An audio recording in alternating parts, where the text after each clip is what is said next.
Good morning po sa inyo lahat. Isa pang maliyugto na ating Daily Bible Blessings. Pamagat po ng ating araling ngayong umaga ay nangangalay sa ating buhay. Nangangalay sa ating buhay. Mali ba kung subukan na magdala ng isang bagay na maaaring hindi naman ganong mabigat. Ngunit, dahil dapat rin yung dalhin o buhatin na medyo matagal, maaaring kayo po yung nangangalay na. Halimbawa, tulad ng pag-iigim ng tubig, gamit ang balde, o pagdadala ng mga nabili sa palengke. Dapat buhatin habang namimili. At kapag tayo po yung nangangalay na, kumali lamang ay ibaba o bitawan muna natin ang ating dala. Ngunit di maaari dahil dapat natin itong patuloy dalhin. Kaya nangangalay po tayo. So, para po sa akin, larawan ng ating pagdala sa mga hamon, mga problema, pagsubok, at hirap sa ating buhay. Halimbawa, ay meron kang kapamilya na may malubhang karamdaman at dapat siyang opera. Kaya ay aksidente at kasalukuyan nasa emergency room ang isang mahal mo sa buhay.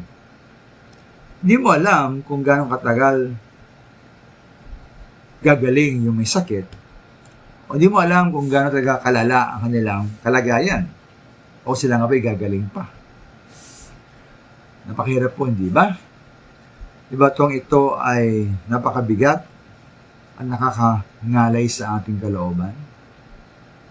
Kaya po isang kaliwan mga minamahal, ang sabi sa unang Pedro 5:7 ng Biblia, ipagkatiwala niyo sa Kanya ang inyong mga alhanin sa buhay, sapagkat siya ay nagmamalasakit sa inyo. Kaya po kung nangalay na ating kalooban sa pagdala ng mga kabigatan sa buhay, ating pong panghawakan mga minamahal. Ang sinabi sa verse na ito, ating pagkatiwala sa Panginoon ang ating mga alahan at kabigatan sa buhay, ating panghawakan din mga minamahal, sabi sa mga awit 55:22, ilagak kay Yahweh iyong suliranin, aalayan ka't ipagtatanggol rin. Ang taong matuwid, di niya bibiguin.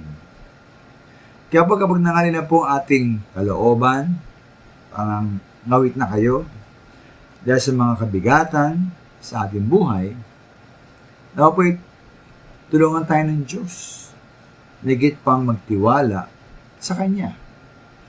At pong ipasa at ibigay sa Kanya ang ating mga kabigatan. Salamat po.